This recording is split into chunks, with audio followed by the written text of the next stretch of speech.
Bonjour, ici François Poisson pour Télécœur. Nous sommes dans le secteur Gentilly de Bécancour au Moulin-Michel où se tenait aujourd'hui un événement organisé par le groupe Femmes Politique Démocratie que je ne connaissais pas jusqu'à maintenant et je vais vous le faire connaître à vous aussi. On reçoit la directrice générale, Mme Esther Lapointe. Bonjour. Bonjour, Monsieur Poisson, ça me fait grand plaisir. Moi de même. Merci d'être venu nous voir jusque chez nous, surtout en cette journée de tempête, là.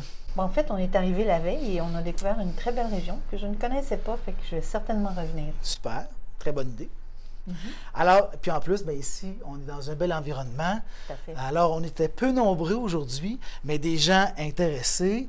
Il y avait des élus qui donc pouvaient échanger avec vous, là, qui avaient amassé beaucoup de connaissances sur justement les femmes, le pouvoir. Il a été question de parité en politique, particulièrement municipale, mais vous vous intéressez, j'imagine, aussi aux autres instances. On travaille à tous les paliers de gouvernement depuis plus de 20 ans. Là, ça vous a enlevé de la job maintenant au niveau, il n'y a plus d'élection au niveau du scolaire. Donc, effectivement, c'est vrai qu'on travaillait aussi à ce palier-là. D'ailleurs, au début de la création du groupe, on travaillait à augmenter le nombre de femmes à parité dans tous les lieux de pouvoir. Donc, les lieux de pouvoir étant politiques, mais aussi administratifs. On parle aussi des conseils d'administration des sociétés publiques, des hautes directions. Bref, il y a encore pas mal de travail à faire. Et ça, est-ce que c'est l'essentiel de votre mandat ou qu'est-ce que c'est? Moi, j'ai été surpris de voir, je suis allé faire des recherches sur votre site Internet et j'ai été surpris de voir la taille de votre organisme. Parce que moi, j'ai compté 10 personnes, 10 employés, beaucoup d'organismes en région là, dont on fait les portraits n'ont pas et n'auront jamais 10 employés. Alors, vous avez des employés. C'est sûr que vous êtes un organisme national, vous couvrez tout le Québec. Donc, alors, vous avez beaucoup de ressources quand même.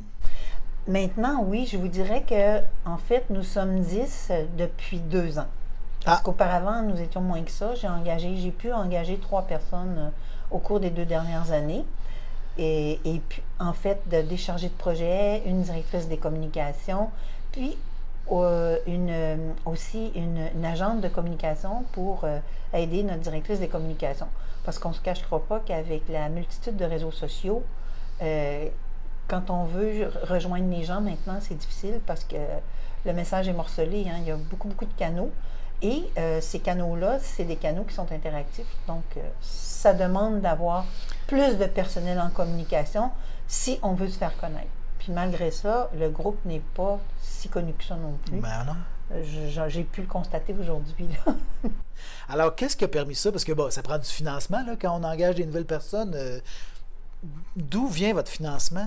Notre financement provient des gouvernements, du secrétariat à la condition féminine, de Femmes et Égalité des genres Canada principalement, ainsi que du ministère de l'Éducation, par exemple, pour le soutien à notre mission, parce que nous sommes un organisme d'éducation citoyenne. OK. Donc, pourquoi? Parce qu'au départ, si on souhaite qu'il y ait plus de femmes, notamment en politique, le début de ça, c'est l'engagement citoyen, la participation citoyenne, s'intéresser à la vie de la société, s'engager, faire du bénévolat. Et petit à petit, justement, disons que dans ce cheminement-là, on pourrait avoir le goût éventuellement de se faire élire pour donner quelques années de notre vie pour, travailler au bien-être de notre communauté. L'organisme a été fondé en 1999. Oui. Vous êtes directrice générale depuis 2008. Oui. Donc, plus ou moins 10 ans avant, puis maintenant presque 15 ans d'histoire. Alors, au début, j'imagine peu de ressources, et là, il y a une progression. Les combats à travers les années, les grandes étapes charnières pour Groupe Femmes Politique Démocratie? Bien, je vous dirais que c'est ça, c'est que je suis à la direction générale depuis 2008, mais j'étais au conseil d'administration comme secrétaire depuis 2002. Donc, vous avez... Donc, moi, je suis au groupe depuis le tout début. J'ai participé à leur premier colloque en 1999 qui s'intitulait « La politique, pourquoi pas moi? » Parce que c'est ça, en fait, ce groupe-là a été fondé en réponse à la question « Pourquoi n'y a-t-il pas plus de femmes en politique? » Et lors de ce premier colloque-là, justement, les femmes nous ont dit « Ben, mon Dieu, parce que on n'est pas sûr d'avoir les compétences pour y aller.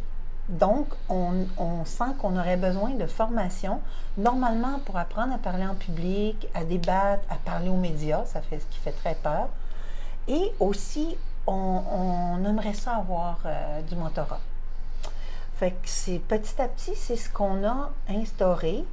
Au tout début, je vous dirais que les premières années, ce n'était que du bénévolat. Les 5 premières années, ce n'était que du bénévolat. C'était Hélène Aymon qui est l'idéatrice et la fondatrice principale avec 4 autres personnes du groupe. C'est quand même, on doit à Hélène les premières années, vraiment, c'est elle qui travaillait pratiquement à temps plein là-dedans, bénévolement. Et puis, Hélène est quand même une journaliste, donc pour elle, l'information, c'est très important. Fait qu'on a commencé en faisant une série de vidéos qu'on appelait l'école citoyenne, sur différents sujets. Et on avait réussi à aller chercher du financement pour produire ces vidéos-là à Industrie Canada. C'est spécial, Ah bon? hein? Mais il faut se reporter qu'au début des années 2000, on était pas mal au début des vidéos, là. Il y a toute une évolution, puis au début des sites web et tout ça. Fait que c'est comme ça qu'on a commencé. Et ces vidéos-là nous permettaient, en fait, c'était un outil intéressant pour mettre la table lorsqu'on organisait, mettons, des soirées de réflexion sur l'engagement citoyen. C'est qu'on présentait un sujet. Je vous donne un exemple. On avait une vidéo sur la cyberdémocratie, on en avait une sur la parité, on en avait une sur la démocratie participative, les jeunes et la politique, les communautés culturelles et la politique, toutes sortes de sujets comme ça. Okay. Donc, une petite présentation de 20 minutes, puis après ça... Ça lançait le débat. C'est ça, exactement, ça lançait le débat. Et puis, par la suite, là, on a réussi à toujours en étant à l'écoute des besoins des femmes. Principalement parce que notre objectif, c'est vraiment la parité dans tous les lieux de pouvoir. Donc, tout en continuant nos activités en mixité, en éducation citoyenne, c'est qu'on sondait constamment les femmes. Chaque année, on organisait un colloque pour vraiment leur demander, oui, mais qu'est-ce qu'on peut faire de plus pour vous aider à aller en politique? On l'a entendu encore aujourd'hui, ça n'a pas changé. Donc, c'est toujours de les outiller et de les accompagner, de les soutenir. Puis ça se comprend parce que quand vous vous lancez en politique, c'est un monde. C'est un monde et c'est un monde dans lequel les hommes sont plus à l'aise parce que de tout temps, ils en ont fait partie. Puis, très jeunes aussi, ils sont habitués, ils font partie d'un club de sport. Le fameux Boys Club, là, en tout cas pour plusieurs, il est presque naturel. Pour les femmes, c'est plus difficile. Fait que quand tu as envie d'aller en politique, tu te dis, ouais, par où je commence, par où je prends ça? Et honnêtement, ben, on s'est dit, d'accord, on va les aider dans ça. Fait que ce qu'on a fait, c'est qu'on s'est tourné vers des politiciennes et des politiciens, et des gens, et des attachés politiques, et des journalistes. On a vraiment invité plein de monde qui connaissent la politique à venir rencontrer des femmes qui s'intéressent à la politique. On a organisé, entre autres, une de nos années, en fait, de notre période phare, je dirais, ou de la période d'âge d'or. C'était de 2008 à 2010, durant 3 ans, où on a pu faire, à raison d'au moins 4 par année, des écoles Femmes et démocratie. Okay. Ça, c'était une semaine de formation. C'était 5 jours, à raison de 12 heures par jour. Je vous assure qu'on ne chômait pas. Et au cours de cette école-là, on voyait nettement la confiance des femmes. Une progression. Progresser. Parce que souvent, le soir, au souper d'accueil, elles avaient de la difficulté à se lever pour se présenter. Et 5 jours après, quand elles quittaient, elles disaient « Moi, je me lance ». Et franchement, ça valait la peine. Donc, plusieurs cohortes de femmes qui sont passées par ces écoles-là. Oui, plusieurs. Est-ce qu'il y a des gens qu'on connaît maintenant qui avaient passé par là? Oui, il y en a plusieurs. Écoutez, vous voulez que je vous donne les noms? Ben, c'est toujours intéressant. Écoutez, parmi les écoles Femmes et démocratie, entre autres, Vicky Méham, la mairesse qui a été mairesse de Magog à 4 niveaux. Je vais vous donner les noms des personnes qui ont accepté qu'on en parle. D'accord? Parce que on ne tient pas nécessairement à dire qui sont les personnes qui ont fréquenté nos formations ou notre club. Pourquoi C'est à elle de... Non, mais c'est à elle de le dire. Non, Par contre, ce que je peux vous dire, c'est que oui, on a des figures connues au sein de notre conseil d'administration, des femmes. Il est chargé à bloc, votre conseil d'administration. Oui, mais je peux vous dire que Véronique Yvon, avant de se lancer en politique, quand elle était jeune avocate, elle a fait partie de notre conseil d'administration. Elle a aidé notre groupe, entre autres, à rédiger ses premiers règlements généraux. Et puis, par la suite, elle a... Ah oui, bien, c'est vrai qu'elle a profité, je peux le dire parce que publiquement, elle le dit, Véronique, elle a profité de notre programme de mentorat. Et ça lui a permis de... En tout cas, ça l'a aidé, disons, ça lui a donné la confiance suffisante pour se lancer en politique. Il y a aussi Valérie Plante, qui a aussi été à notre conseil d'administration. Je pense à Isabelle Miron, qui est conseillère municipale à Gatineau depuis plusieurs années. Mon Dieu, qui d'autre on en a au conseil d'administration? En tout cas, puis d'ailleurs, vous parlez de notre conseil d'administration, mais j'ai un conseil d'administration absolument extraordinaire avec, entre autres, des femmes et des hommes qui ont été à la tête d'organisations de très haut calibre. Alban Damour. Alban Damour, président du Mouvement des Jardins.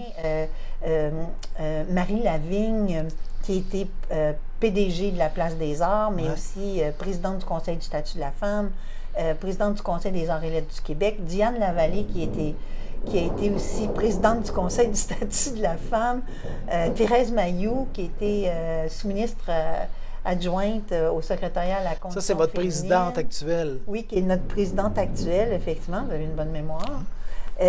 Ensuite, et là, il y a Jean-Pierre Charbonneau, oui, qui est aussi sur Mouvement Démocratie Nouvelle. De Mouvement Démocratie Nouvelle. Ouais. Bon, ça, c'est une particularité de notre groupe, c'est que au départ, il y avait 9 membres du conseil d'administration et nous avons, le conseil d'administration a décidé d'aller chercher une expérience politique parce que, comme on veut aider des gens à aller en politique, ben, on considérait que c'était logique de faire ça comme ça.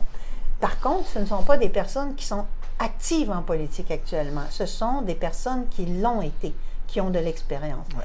Et on a aussi fait attention pour recruter des personnes de différents partis et de différents niveaux. Parce que vous êtes un groupe non partisan. On travaille à tous les paliers de gouvernement avec tous les partis politiques. J'ai été étonné de voir qu'il y avait des hommes sur votre CA. Maintenant qu'on se parle, puis que vous me dites, bon, votre objectif, c'est la parité, bien là, c'est logique, malgré qu'il n'a pas la parité sur votre CA. Non. Il y a nettement plus de femmes que d'hommes, oui. Mais déjà, parce que souvent, justement, les femmes ont été tellement échaudées ou en tout cas mises de côté que, bon, là, on a un truc à nous, là, on va le garder à nous. Mais non, vous accueillez des hommes aussi et vous m'avez accueilli moi aujourd'hui à votre événement pour pouvoir en rendre compte, pour que des gens puissent avoir accès à ce qui allait être présenté. Donc ça, ben bravo, parce que c'est pas en étant comme tout le temps séparés qu'on va arriver à quelque chose. Il faut être ensemble. Puis, D'ailleurs, je vous dirais que moi, il y a quelque chose qui m'attriste. Vraiment, c'est rare que des choses m'attristent, mais ça, je ne me l'explique pas. C'est que quand on organise des événements, nous, le groupe Femmes, Politique et Démocratie, la plupart de nos événements sont en mixité.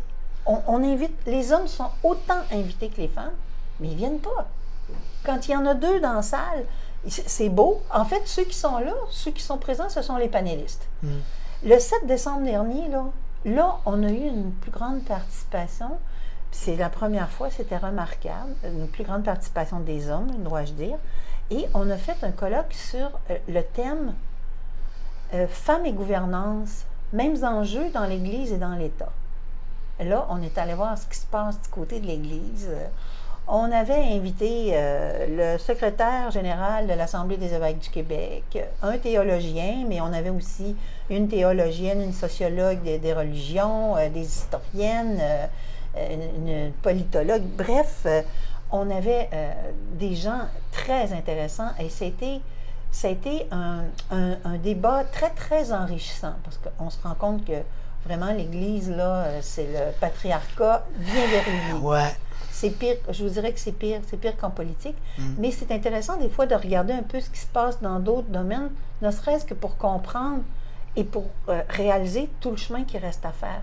Quand on pense que l'égalité est atteinte, là, bien, je peux vous dire qu'on en est loin encore. Puis ce qu'il y a de difficile au Québec, c'est que les citoyens et les citoyennes croient que oui, c'est atteint.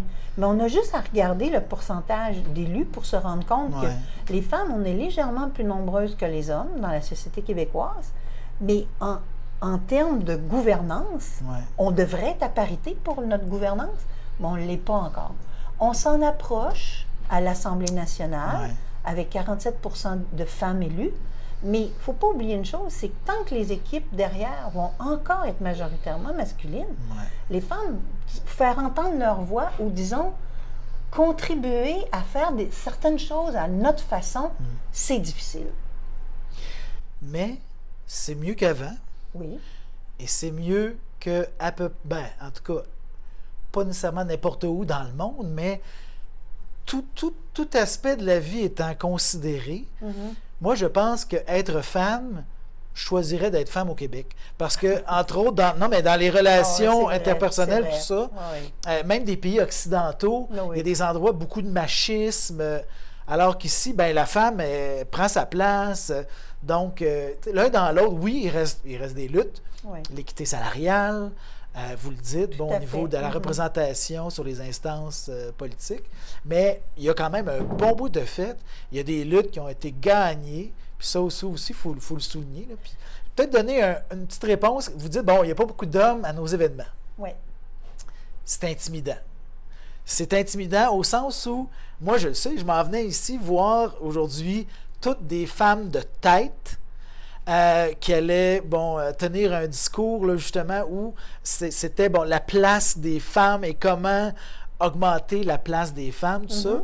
Donc, autant que des femmes, on peut être intimidé d'entrer dans un monde d'hommes, ça peut être intimidant pour un homme de dire là, je m'en vais dans un monde de femmes. Il y a ça. C'est pour ça qu'il faut venir en gang. Là, j'étais tout seul.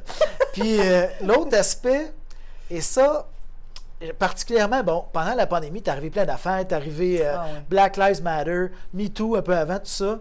Et là, ça a été de jongler avec, et aussi, en fait, les pensionnats autochtones, tu sais, est sorti. Ça a été de comment est-ce qu'on est un allié et un bon allié.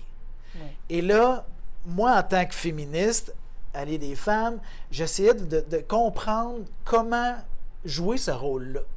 Et aussi, au niveau des Autochtones, comment être leur allié. Et là, on finit par comprendre, il faut juste être là. Il faut juste être là, pas être trop proactif, pas aller trop de la... Non, c'est leur combat, c'est leur lutte. Quand elles auront besoin de l'appui des alliés, elles vont le dire, elles vont venir nous chercher. Donc, c'est ce que j'ai compris du rôle d'allié. Donc, quand il y a un événement comme ça, je me dis, là, elles ont besoin de se parler entre elles. Oui, c'est ouvert à tout le monde, mais il y a quand même un petit frein à est-ce que c'est ma place? Est-ce que si je vais là, puis j'ai le goût d'intervenir, est-ce que je vais sentir que j'ai le droit de le faire? Il y a tout ça, comment être un allié avec un rôle acceptable. C'est très intéressant ce que vous dites parce que vous avez vraiment compris quelque chose. Le fait que vous veniez appuyer les femmes dans les actions qu'on fait pour progresser, ça donne un signal, ça envoie un signal. Puis, si justement, vous ne prenez pas la pole position en étant la personne qui va toujours aller au micro, parler, s'exprimer et tout, mais que justement, vous gardez une petite réserve de ce côté-là, mais que vous êtes là, on sent vraiment un véritable appui. Par contre, là où vous pouvez vraiment nous aider, c'est parler aux hommes. Ouais. Parce que un homme va écouter beaucoup plus facilement son chum que les femmes Sauf quand on est mettons, dans la séduction. Mais là, on ne parle pas de ça. Là. On n'est pas là, on est ailleurs. Donc, c'est plus facile de se parler entre hommes, peut-être aussi se parler entre femmes, que se parler entre hommes et femmes sur certains sujets. On s'entend sur certains sujets. Puis moi, je le vois vraiment comme ça. Mais nous on travaille, on dit, on milite pour la parité. Ben, il faut être cohérente. C'est pour ça on veut avoir des hommes dans notre conseil d'administration. Mais des hommes qui appuient notre position aussi, qui travaillent dans le même sens que nous. Parce que, ben, moi, étant progressiste, je me tiens avec des gens qui ont les mêmes idées. Et là, ben, je vois le discours des femmes dans ce qu'elles vivent, puis qui parlent de mansplaining, puis des hommes qui interrompent tout le temps. Donc, c'est sûr que j'ai toujours en arrière-pensée, mais là, fais attention, tu veux réagir, mais attends, interromps pas. Tu sais, fait que c'est ça, c'est l'impression d'un peu marcher sur des œufs, de ne pas être au naturel. Puis, ben, bon, c'est ça le prix d'être un allié. Fait qu'il faut être prêt à payer le prix. Si notre conviction est forte et est ancrée. Là, t'sais. Je suis tout à fait d'accord avec vous. Vous avez vraiment bien compris. Je vous remercie d'être un allié de cette qualité-là, vraiment. Là. Ben, ça fait plaisir. Et en tout cas, je vous invite à suivre nos activités. Ben, je vais le faire maintenant que je vous connais. Oui. Et vous, là, on va vous connaître mieux aussi parce que vous avez un parcours assez remarquable. Là, vous parliez des gens que vous allez chercher qui étaient de la politique, qui étaient du journalisme. Vous êtes une communicatrice dans l'âme, mais ça vous a amené à toucher un paquet d'autres choses. L'agriculture, l'alimentation, l'éthique, la déontologie en milieu médical, tout ça. Donc, comment on ramasse un parcours comme ça, là? Honnêtement, je ne sais pas. Je vous dirais que c'est au fur et à mesure que j'ai avancé dans la vie. En fait, moi, je ne suis pas une spécialiste. Je suis une généraliste. Je m'intéresse à plein de sujets depuis que je suis jeune. Puis oui, c'est sûr que j'ai une constante dans ma vie qui est la politique. Ça m'a toujours intéressée profondément, mais la médecine, l'horticulture, l'ornithologie, je veux dire, qu'est-ce que vous voulez? Je m'intéresse à plein de choses, ça fait que je rencontre plein de monde, puis je crée des liens, des réseaux, puis à un moment donné, on m'invite à participer à telle affaire, à être sur tel comité, puis je dis oui, puis c'est un peu comme ça que ma vie a évolué, puis je suis bien contente. La formation, des fois, ça ment pas. La formation d'Esther Lapointe, c'est en quoi? Oh non, moi, vous savez, j'ai des études collégiales. Ah! C'est surprenant, hein? Ben! Oui, effectivement, ça s'est arrêté là. En fait, j'avais commencé en biochimie à l'Université Laval. Okay. Mais à ce moment-là, c'est un curieux de parcours. Je sortais d'un collège, j'avais fait toutes mes études dans un collège de sœurs. Puis là, quand je suis arrivée à l'université, je pense que j'ai perdu un petit peu les pédales. J'allais à mes cours, puis entre mes cours, j'allais au café refaire le monde. Et j'étais toute contente d'être avec des gars, des filles. Et puis, ben c'est ça. Je pense que j'ai pas pris mes études trop au sérieux à ce moment-là. Je me suis fait mettre à la porte de la faculté des sciences. Ouais. Okay. Et puis, ben, la vie m'a mis des bâtons dans les roues pour y retourner parce que j'avais l'intention de retourner à mes études. Mais c'est ça, des fois, la vie nous joue des tours. Qu'est-ce que vous auriez fait avec ça, ces études-là? Bien, savez-vous, je me dis que des fois, la vie est pas mal faite parce que je me vois vraiment pas en biochimie. Non. En fait, je m'en allais en biochimie parce que je savais pas trop quoi choisir à cette époque-là. Fait qu'on vise le... J'aimais beaucoup la médecine, mais j'avais pas voulu étudier suffisamment fort pour... Moi, en tout cas, je suis quelqu'un qui aime jouir de la vie aussi. Fait que moi, là, passer mes journées juste à étudier, là, matin, midi, soir, plus les fins de semaine, honnêtement, ça me tentait pas. Fait que la cote Z là, pour entrer en médecine, je m'étais dit... Mais j'ai toujours adoré la médecine. Fait qu'on m'avait dit, ben, tu rentreras en biochimie, fais 1 an en biochimie, puis après, tu demanderas ton entrée en médecine. La porte d'en arrière. Mais j'ai pas pu. OK. J'ai pas été assez sérieuse dans mes études. Je vous dirais que j'en ai souffert longtemps parce que j'étais gênée de dire que j'avais pas de bac universitaire et rien. Mais en même temps, j'ai appris tellement d'autres choses. Moi, tout ce que je sais, je l'ai appris sur le tas dans ma vie. Puis, je recommande pas nécessairement ça à mes enfants et à mes petits-enfants Mais qu'est-ce que vous voulez? Ça a été mon parcours. Ben, il n'y a pas de sous-métier. Non. Moi, c'était bien important pour mes parents que j'aille à l'université, que ma sœur aille à l'université. Là, mon neveu, le fils de ma sœur, ben lui, il voulait être électricien. Ben oui. Ben moi, j'ai dit, c'est parfait, c'est bien correct.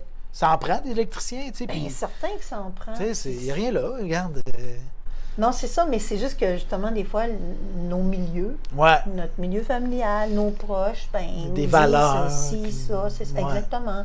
Tu sais, il y a une époque où ça prenait un prêtre ou une sœur dans toutes les familles, mais après ça prend un universitaire. Hein? Mais on ne peut pas vivre la vie de nos parents pour eux autres, comme ils ne peuvent pas vivre notre vie. Non, tu sais. effectivement. Chacun vit sa vie, Oh, fait oui. ses choix, puis là, il y a des carrefours, puis finalement, tu te ramasses que tu n'aurais jamais cru aller là, mais tu es là. Puis Et vous on- ne tranchez pas du tout sur les personnes. Non, je disais que bon, vous étiez chargé un CA, puis vous avez une super équipe. Vous ne tranchez pas du tout là-dessus. Là. Donc, ça ne vous enlève rien de votre parcours Non, pas du tu sais, institutionnel. Là, tu sais, vous Ben, vous avez développé votre esprit. Oui, puis des habiletés relationnelles aussi qui Ouais. me permettent de travailler avec toutes sortes de personnes. Puis dans le milieu dans lequel je travaille, ben je pense que c'est très important. Fait que non, je vous dirais que maintenant, à l'âge où je suis rendue, je suis très fière de mon parcours. C'est bon. Puis là, jouir de la vie, là, comment on fait ça? Oh mon Dieu! Ça se traduit comment? Ça, c'est pas difficile pour moi. Parce que je fais juste regarder par la fenêtre ici, la petite neige qui tombe, puis Ouais. le soleil qui s'en vient, puis moi, je suis déjà heureuse. OK. Moi, chaque petit moment comme ça, pour moi, est important. Rencontrer du monde intéressant, des bons repas, faire du plein air. Les Pour paysages, moi- ah oui, la oui. nature. Pour moi, je n'ai pas besoin de décrocher la lune pour être heureuse. Là. OK. J'ai bonne bouffe. plein de bons moments à tous les jours. OK. Donc, on se porte bien. Oui. Et là, ça fait quand même 15 ans là, à la tête de l'organisme. Où est-ce qu'on voit l'organisme dans, je sais pas, 3 à 5 ans?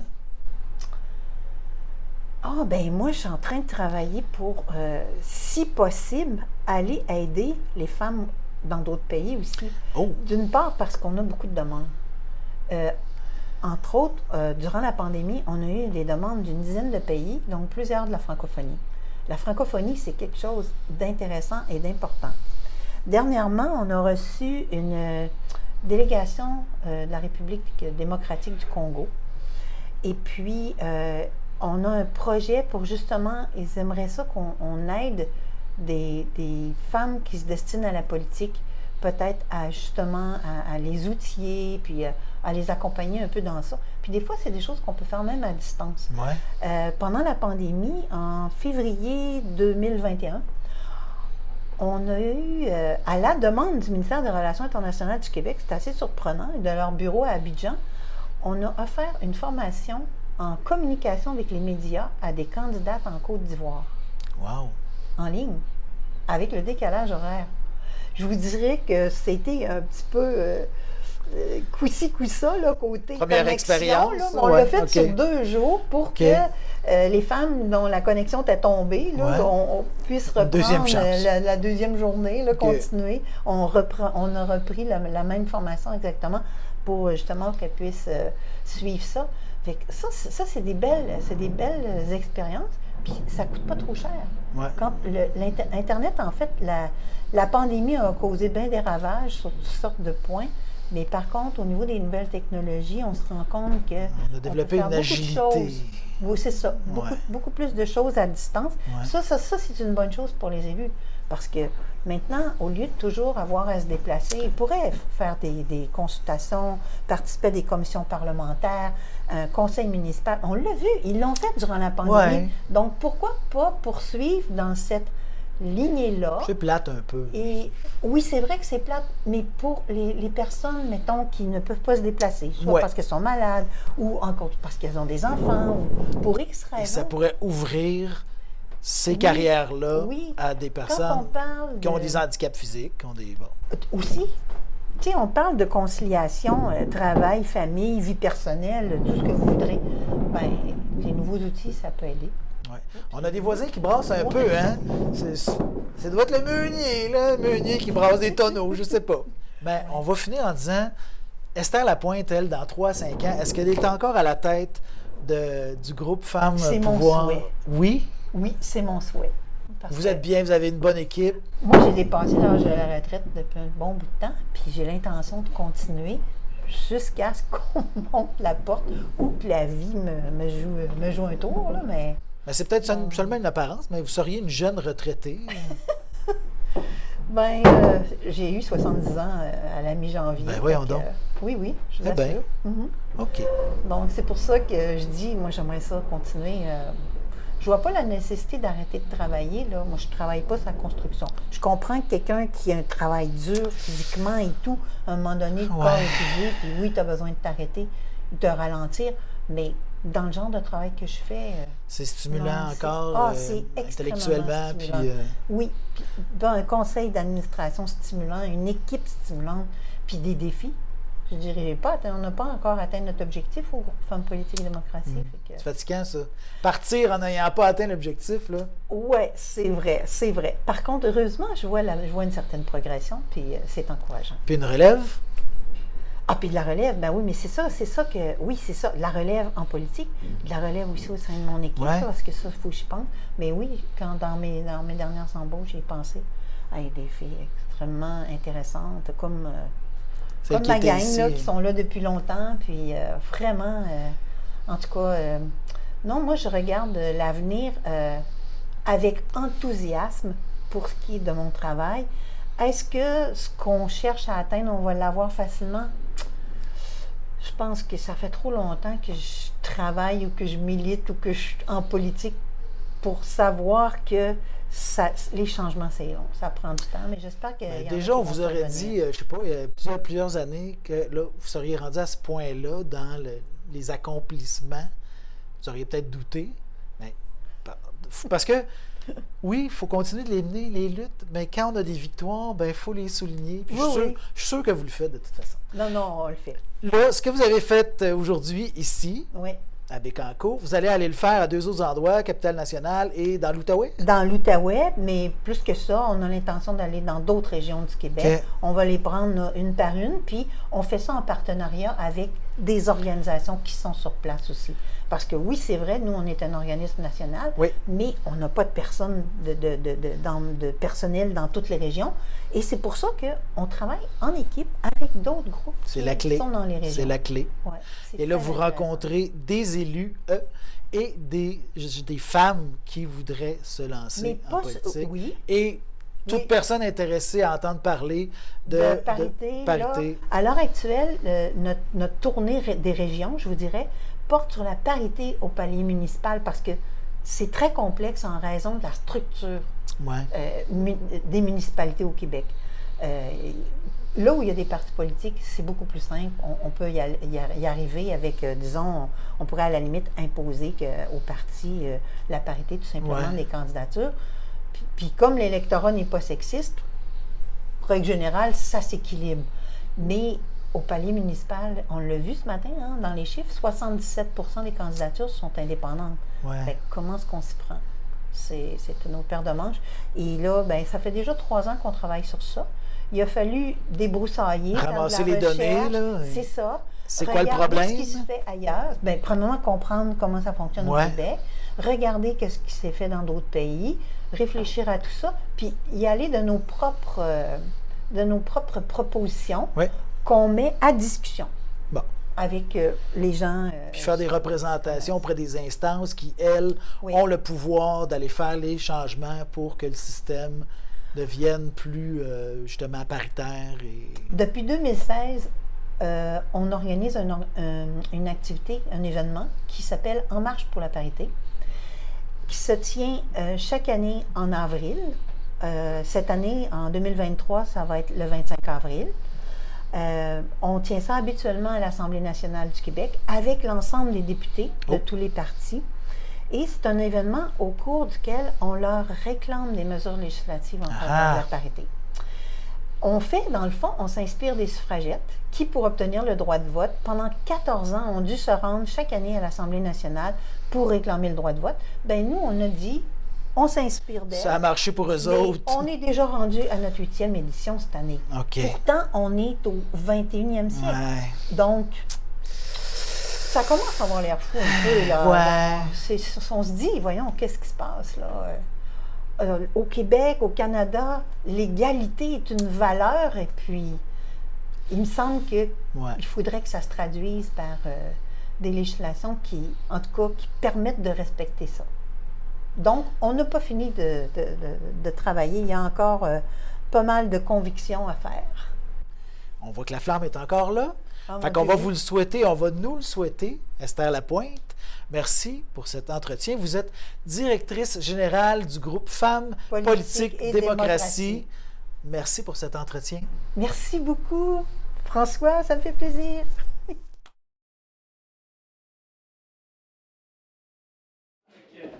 Oui. Bon, ben on va commencer. On pensait attendre jusqu'à moins le quart, mais là, je pense qu'on est correct. Donc, je m'adresse à vous, puisque toutes les autres me connaissent. Alors, je m'appelle Pascale Navarro, je travaille avec le groupe Femmes, Politique et Démocratie. Donc, je vous donne juste une petite mise en contexte. On a commencé un chantier de travail, de recherche. On a fait plusieurs fiches là, que vous allez voir, vous les avez reçues, je crois aussi, dans le dossier, qui font un peu le tour des recherches qu'on a faites jusqu'à maintenant, qui présentent les résultats des recherches en synthèse. Mais vous avez toutes les sources aussi si vous voulez aller plus loin. Donc, on va commencer. En fait, là, on essaye de travailler en partenariat avec les organismes dans les différentes régions parce qu'il y a vraiment des enjeux spécifiques à différentes régions, comme vous allez le voir pour le centre du Québec. Et on va commencer avec la présentation de Nathalie Lavoie, comme vous voyez, qui est politologue et analyste politique pour le groupe. Elle va nous faire en fait une mise en contexte et un petit peu la politique municipale au Québec 101, parce qu'il y a vraiment des choses à savoir là, qui nous permettent de réfléchir et de mettre des mesures en place pour accélérer la parité, ou en tout cas pour augmenter le nombre de femmes en politique municipale. Et donc après ça, on devait faire des ateliers, on en fera seulement un groupe. On travaillera sur les 2 thèmes ou 3 thèmes qu'on voulait aborder. Puis après ça, il y aura le dîner. Après ça, je pense qu'on va faire un petit bilan. Et voyons, Francine, on va faire l'atelier ludique, on va le faire avec vous. Et puis, on va l'écourter peut-être. Enfin, on verra, vous nous direz. On va y aller un petit peu une chose à la fois. Je pense que c'est ce qu'il y a de mieux. Donc, Nathalie, à toi la parole. Merci, Pascal. Merci à la table du mouvement des femmes du Centre du Québec pour leur bel accueil. Alors, mon exposé aujourd'hui va se diviser en 4 principales parties. L'organisation municipale au Québec, en bref, la parité au municipal, la démocratie au municipal et bien sûr la région du Centre du Québec, dans lequel vous allez y retrouver un jeu questionnaire que j'ai préparé pour vous toutes. Alors je sens qu'on va s'amuser. On va toutes participer. Alors cette diapo, elle est très importante parce qu'elle se situe au cœur même de mon exposé, c'est-à-dire le nombre de municipalités au Québec selon leur taille. Et donc, ce qu'on voit ici, en réalité, c'est qu'il y a 1102 municipalités au Québec, mais il y en a au-dessus de 900 qui se situent entre 5 000 et moins de 5 000 habitants. Et la proportion des municipalités, c'est pratiquement 80%, mais par contre, la population n'est pas très élevée. Et ce qu'on retient aussi, c'est que dans les municipalités de 100 000 habitants et plus, il y en a seulement 10 à l'échelle du Québec, qui représentent près de 50% de la population. Et par contre, elles ne sont pas nombreuses sur les 1102 municipalités. Donc, on a ce qu'on appelle les municipalités non divisées en districts électoraux, les municipalités qui sont divisées en districts électoraux, et puis, à travers tout ça, il y a ce qu'on appelle des équipes, des partis lorsque c'est possible et lorsque la loi le permet, et les fameuses candidatures indépendantes qui sont en très forte majorité. On va y revenir tout à l'heure pour le Centre du Québec. On est toujours dans la structure et la mécanique d'élection. Donc, le conseil au sein des municipalités non divisées en districts électoraux. Donc, on a un conseil municipal qui se compose de la mairesse ou du maire. Francine, J'y vais, là, mairesse, maire, conseillère, désolée, j'ai pas pu faire... donc, ça se compose, le conseil municipal, d'une mairesse ou d'un maire et de 6 conseillers. Chaque poste de conseillère ou de conseiller est numéroté et ceux-ci représentent l'ensemble du territoire. Donc, les électeurs votent pour l'ensemble des candidats, donc pour cette personne. Et en fait, c'est un peu comme un conseil d'administration. Ils votent pour l'ensemble des candidats, donc il n'y a pas de district. Et parmi ces municipalités non divisées en districts électoraux, on en retrouve 835. Donc, c'est le 3/4 des municipalités au Québec qui sont non divisées en districts électoraux. Est-ce que ça va toujours? On arrive dans les municipalités divisées en districts électoraux. Donc, une municipalité de plus de 20 000 habitants doit, selon la loi sur les référendums et les élections, diviser son territoire en districts électoraux. Puis une municipalité de moins de 20 000 habitants, écoutez bien, parce qu'il va y avoir un jeu questionnaire par la suite. Là. Moi, j'ai tout une appris par cœur. municipalité de... Pardon? J'ai tout appris par cœur. Ah, oui, j'imagine. Oui. Une municipalité de moins de 20 000 habitants peut, par choix, décider de diviser son territoire en districts électoraux. Et chaque district électoral doit comporter un nombre d'électeurs à peu près équivalent, à peu près avec les mêmes caractéristiques socio-démographiques. Il y a une série d'indicateurs, on ne rentrera pas dans les détails pour le moment aujourd'hui. Toujours sur la question des districts électoraux, donc la loi prévoit un nombre précis selon la taille de la municipalité. Par exemple, prenons une municipalité de moins de 20 000 habitants. Ce qui est le cas de Bécancour, on va revenir à Bécancour tout à l'heure. Il y a généralement 6 à 8 districts électoraux. Si on va dans les municipalités de 100 000 habitants et plus, on risque d'avoir entre 14 et 24 districts électoraux. Toujours dans le cas des municipalités divisées en districts électoraux, le conseil municipal dont le territoire est divisé en districts électoraux se compose de la mairesse ou du maire et d'un conseiller par district électoral. L'électeur vote alors pour la mairesse ou le maire et pour une conseillère et un conseiller dans son district, donc pour 2 personnes. Ça va toujours jusqu'à... Donc, par exemple, pour l'élection 2021, on retrouvait plus de 260 municipalités qui avaient divisé leur territoire en districts électoraux, ce qui représente environ 24% des municipalités. 60 de plus de 20 000 habitants parce qu'elles y étaient obligées par la loi, et 207 de moins de 20 000 habitants par choix. Elles ne sont pas obligées, les municipalités de 20 000 habitants, de diviser leur territoire en districts électoraux, mais elles peuvent le faire. Équipe versus parti politique.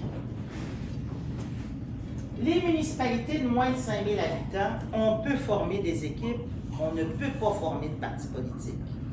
La loi ne le permet pas. Les municipalités de plus de 5 000 habitants, possibilité de former des partis politiques. La présence de partis est souvent et très souvent associée à une plus grande proportion de femmes élues et de candidates. Équipe, partis politiques et candidatures indépendantes. Donc, les partis politiques sont surtout présents pour des questions de règlement et de loi dans les grandes municipalités et dans une moindre mesure dans celles de 10 000 à 50 000 habitants. Partis ou équipes sont quasi absents des autres municipalités. Et en 2021, au total, il y avait 77 % des candidatures qui étaient indépendantes, peu importe la taille de la municipalité.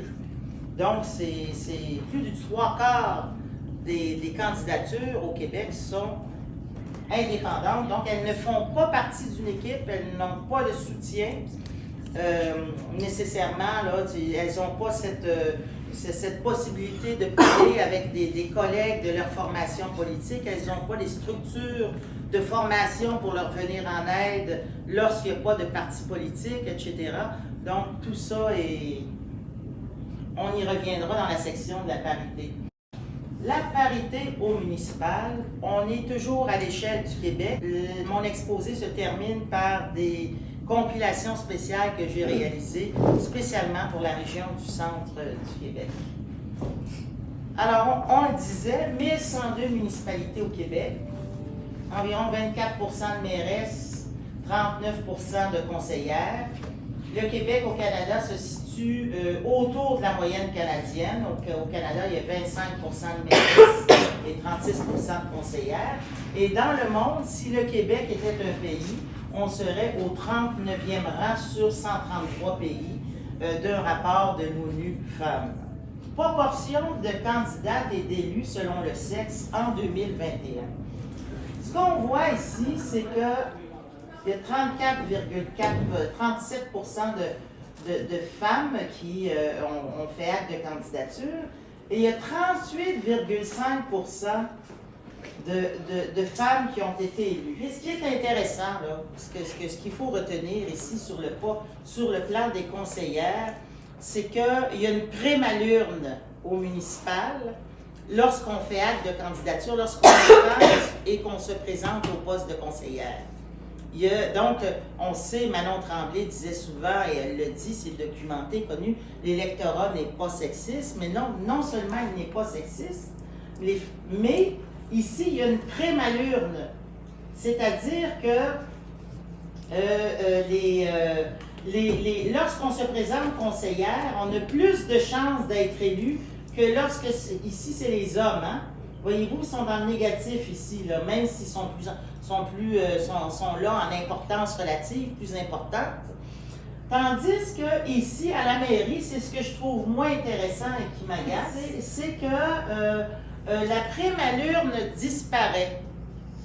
Alors moi, j'y fais une hypothèse d'interprétation. Plus on monte dans la hiérarchie des postes, plus la prémalurne disparaît. C'est pas une très bonne nouvelle, mais je reviendrai sur l'évolution des candidatures, tant au poste de conseillère que de mairesse, parce qu'il y a d'autres types de nouvelles intéressantes quand même. Mais on s'entend que la prémalurne, tu sais, de 1 point de pourcentage, c'est pas une grosse prime, là, tu sais. Non, c'est pas. Ben, 1% dans les conseillères, mais la mairie, c'est un peu moins. Mais tu sais, c'est pas. Est-ce que 1%, on peut considérer qu'il y a une réelle prime? Oui. Oui. Ben, à mes yeux, oui. Pourquoi? Oui, parce que, premièrement, c'est une tendance lourde qui se dégage au municipal. Cette prémalurne-là, elle est là depuis 4-5 scrutins au poste de conseillère, tandis que à la mairie, il y a une variation négative. Pour les conseillères, en 2017, c'était 34,5. Quand même, là, une augmentation de 4 points de En pourcentage. 2013, c'était 32. En 2009, c'était 29. Et en 2005, c'était 26. Voyez-vous, on voit qu'il y a toujours une progression linéaire. Ce qu'on ne se trouve pas aux autres paliers de gouvernement. C'est la... Oui. En fait, ce qu'on comprend, c'est que juste l'acte de se présenter, je nous donne une bonne chance de gagner. C'est Donc, exactement juste se ça. présenter, donc, C'est exactement ça. Mais ce que j'aimerais, c'est que cette situation-là ce soit aussi réelle pour les postes à la mairie. Ce qu'on voit, là, c'est que comparativement aux autres paliers de gouvernement, que ce soit au poste de conseillère ou de mairesse, le palier municipal, à ce jour, n'a pas connu de recul. Alors qu'on a connu des reculs à l'Assemblée nationale. Par contre, ici, ça avance lentement, mais ça avance toujours. C'est ça qui est tant pour les postes de mairesse que pour les postes de conseillère. Mais on en arrache ici, là. On n'est même pas encore à 25% de mairesse au Québec, là. Par exemple, on a toujours ici, là, à 702 municipalités dans les plus petites, on a 23,9% de femmes à la mairie et 38,4% de femmes à titre de conseillère.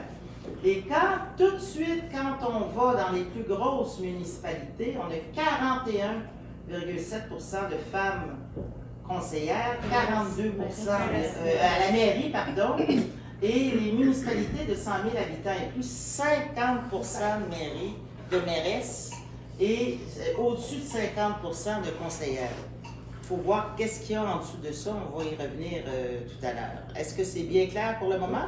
Oui. Composition des conseils municipaux. Alors, au Québec, il y a plus de 50% des conseils municipaux où il y a moins de 40% de femmes. Il y a environ 5% de conseils municipaux encore en 2021, uniquement composés d'hommes, donc un total de 53. Il y a eu une belle évolution ici, là, 42% de conseils municipaux qui sont en zone paritaire à l'échelle du Québec. Et c'est un peu comme je vous expliquais, là, tant pour les postes de conseillères que pour les postes de mairesse, ça se reflète bien sûr dans la composition des conseils municipaux. Plus il y a de mairesses et plus il y a de conseillères, bien, plus il y a de conseils municipaux qui sont paritaires.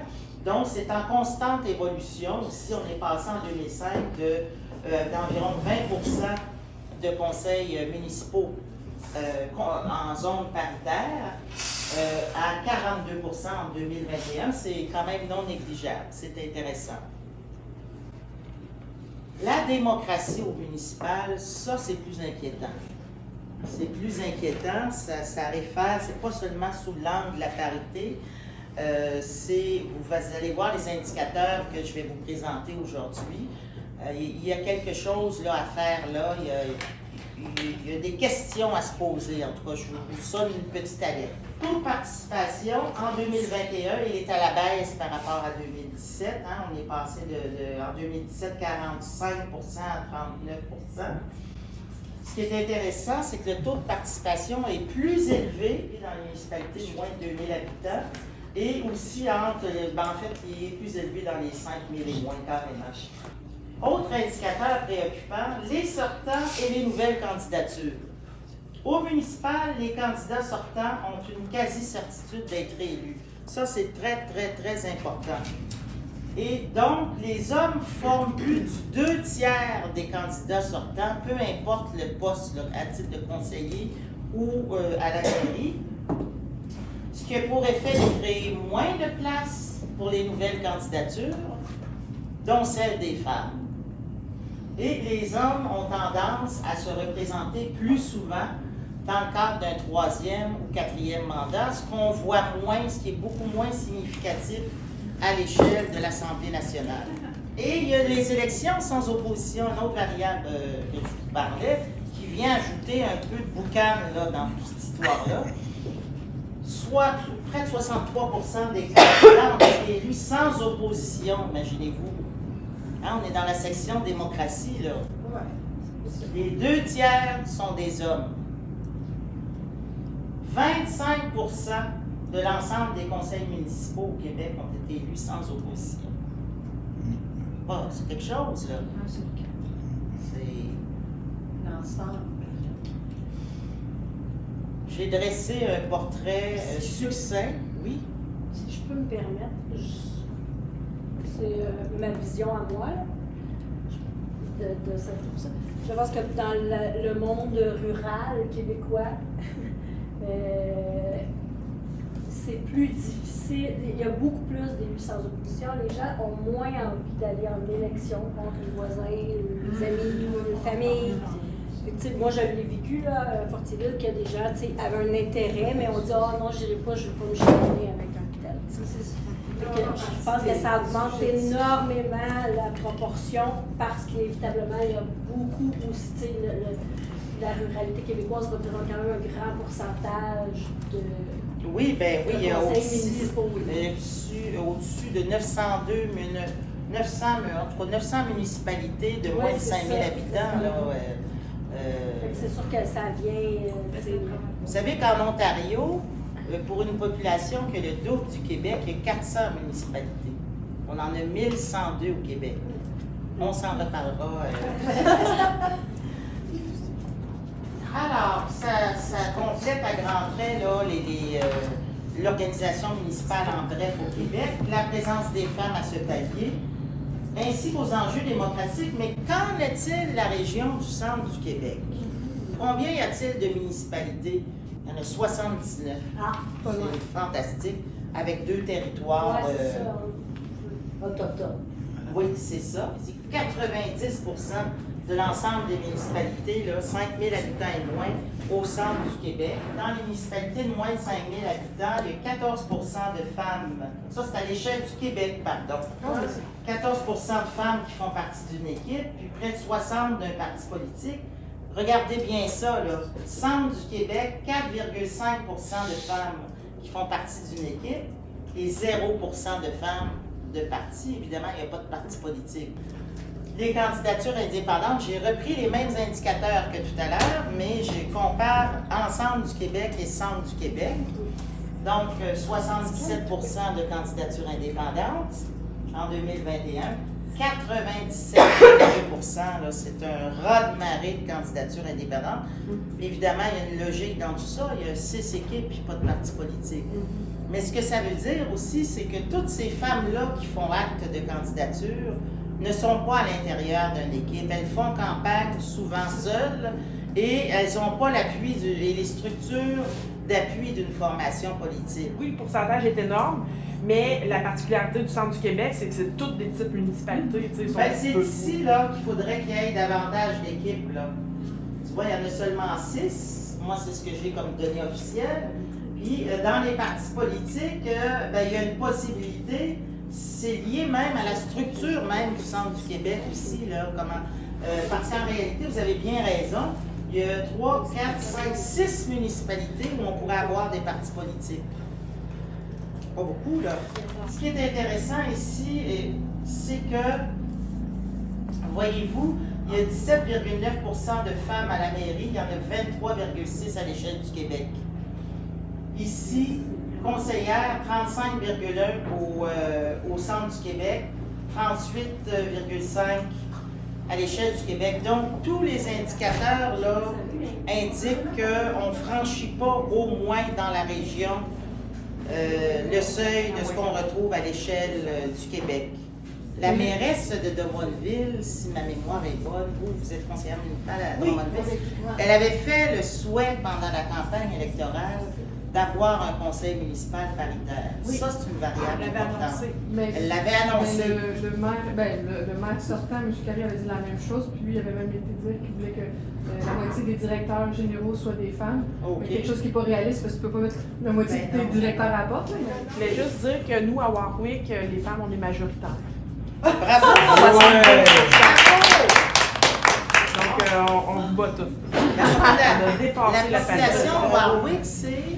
on est en bas de 5 000, mais vu qu'on a déjà été au-dessus, on est considéré ville et cités et villes, donc au-dessus de 5 000. Ah, c'est intéressant. Des élections sans opposition. En 2021, dans le centre du Québec, au total, c'est ça qui est énorme, là, plus de 75 76,3 tous sexes confondus sont élus sans opposition. C'est énorme. Donc, en considérant aussi qu'à l'échelle du Québec, c'était 62 c'est plusieurs points de pourcentage en augmentation. Ici, au Québec, tout à l'heure, je vous avais mentionné qu'on avait à peu près un petit peu plus de 25 des conseils municipaux qui étaient entièrement élus sans opposition. Avez-vous une idée combien est-ce qu'il y en a dans le centre du Québec? Excuse-moi, je te sur ton autre point d'avant. Tu sais, tantôt je nommais le fait qu'on ne veut pas chicaner avec son voisin, là. Mais pour le vivre puis l'entendre, dans les petits milieux ruraux, là, il y a aussi la notion de coût d'élection. Ah, ça c'est intéressant. C'est nomo, là. Mais moi, je l'entends beaucoup, là. Ça coûte cher faire des élections, fait qu'on va s'arranger pas qu'il y en ait. Okay. Parce que les municipalités là, qui ont un budget de 1,5 million, là, ils n'ont pas 10 000 à dépenser pour faire des élections. Ils vont le mettre sur un parc. C'est plate, mais c'est comme ça. Fait que, ça arrange à mettre des femmes, d'abord. Oui, effectivement. Mais souvent, ils vont se jaser pour dire, tu sais, puis c'est ça, ils vont comme faire des consensus. Moi, je l'ai vécu chez nous, comme je vous dis, on avait 2 personnes intéressées. Ils se sont parlé ensemble pour dire, hey, tu sais, ok, vas-y, puis moi, je n'irai pas. Je veux pas me chicaner avec toi, t'es mon grand ami. Puis 2, ça va coûter 10 000 $ à la municipalité, puis on ne veut pas ça. Donc, il y a l'aspect financier. L'aspect financier rentre en ligne de compte. Esther, je pense que tu voulais. Oui, Julie, tu m'ouvres la porte pour répondre à la question de François tout à l'heure. Pourquoi il y a des municipalités de moins de 5 000 qui divisent en districts? Et c'est pour une raison financière. C'est que ça coûte moins cher faire une élection partielle avec un district que refaire une élection pour toute la municipalité. Oui. L'histoire le dit en Sciences Po, là, les élus sortants, leur propension à moins qu'elle fait des dérapages, la personne a fait des dérapages sans précédent, leur propension à être élus est beaucoup plus élevée. Ils ont en réalité la quasi-certitude d'être élus.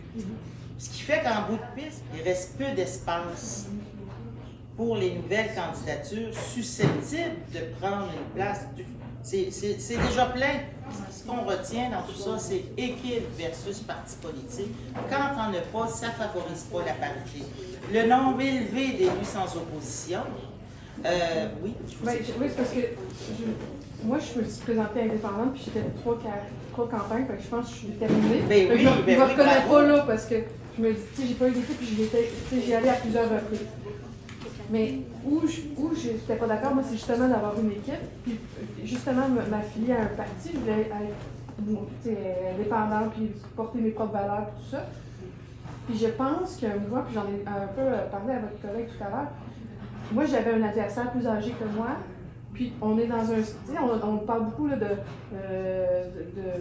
patriarcat, puis je pense que cette situation-là m'a aidé en partie. C'était un élément.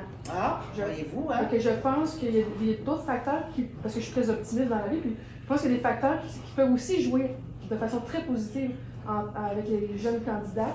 Puis ça, il faudrait les aider, et le nommer peut-être, pour voir que la petite tape dans le dos, puis les encourager à continuer, parce que je pense qu'il y a un vent dans les voiles à prendre, puis à amener ce positivisme-là pour les encourager justement à se présenter.